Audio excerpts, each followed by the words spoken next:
think you said it best, by performing well. And really, performing well means staying in constant contact with them every single day, texting. How are you today? Hey, this is what's going. Hey, nothing's going on today.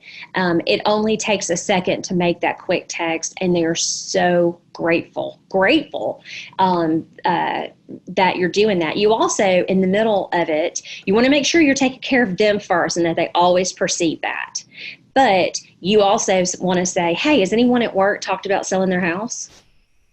Anybody at church?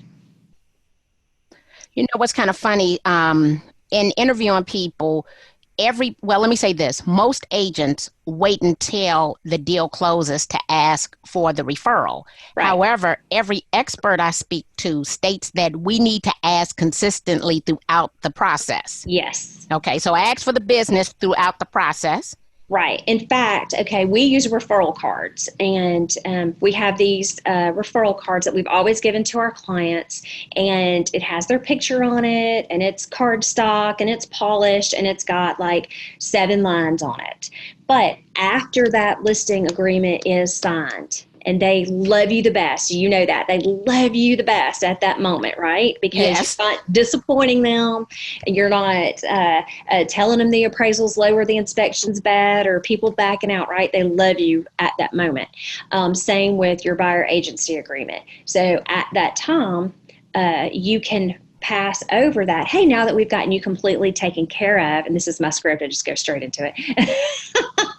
I want to work with people just like you. Already, you are just my type of person, and I'm so excited that I get a chance to work for you.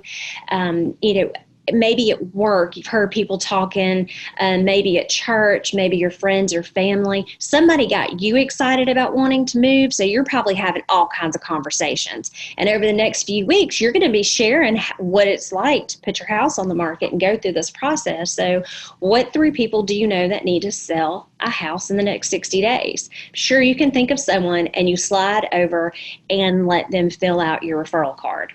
So would like to use that in 3 different steps of the process. So when they love you the most, right? After the contract has been signed, and then a week after they move in. Not at closing. Closing is about them.